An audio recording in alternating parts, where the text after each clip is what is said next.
Halo teman-teman, di sini saya akan menampilkan video tentang posisi ergonomis dalam melakukan penata laksanaan kasus plantar fasciitis dengan modalitas laser. Nah, di sini saya akan menjelaskan tentang apa itu K3.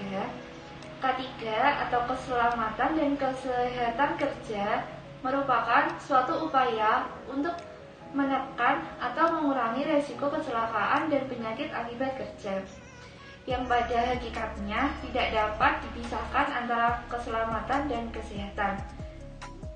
Keselamatan kerja adalah keselamatan yang berkaitan dengan alat kerja, bahan, proses pengolahan, tempat kerja, lingkungan, serta cara-cara melakukan pekerjaan.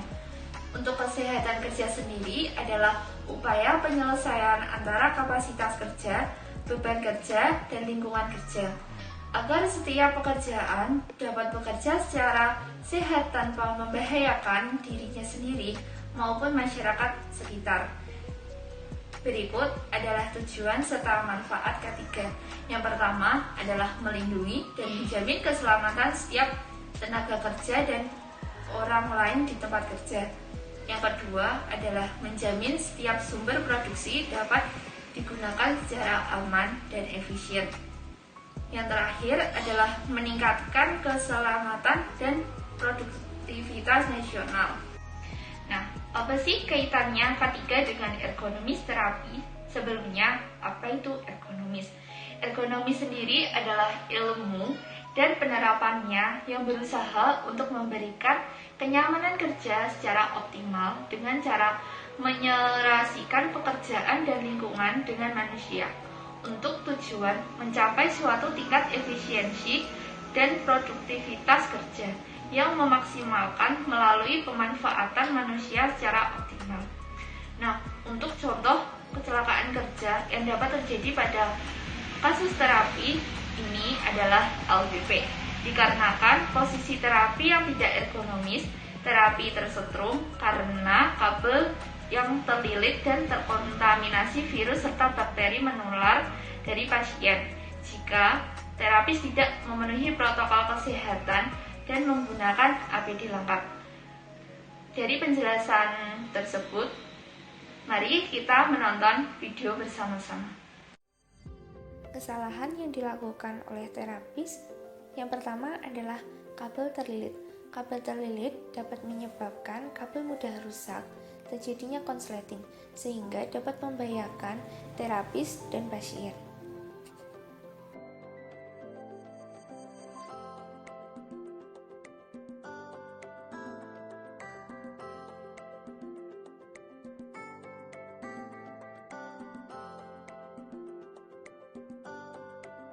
Untuk yang kedua adalah terapis menyalakan alat serta menyeting dosis untuk memulai terapi.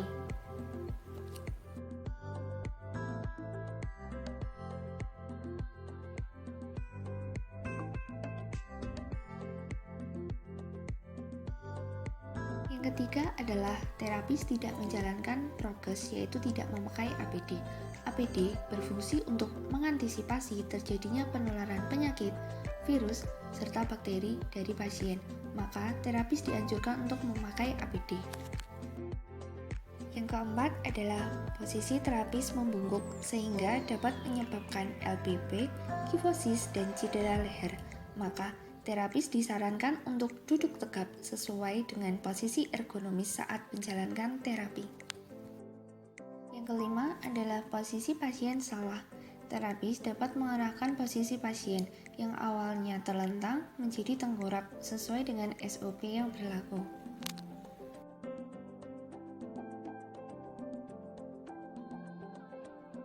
Untuk yang keenam adalah terapis tidak membersihkan area yang akan diterapi, serta terapis tidak melakukan tes sensibilitas. Area terapi harus dibersihkan menggunakan alkohol swab yang bertujuan untuk mensterilkan, serta tes sensibilitas harus dilakukan untuk mengetahui apakah pasien dapat merasakan sensasi, contohnya dengan tes tajam tumpul.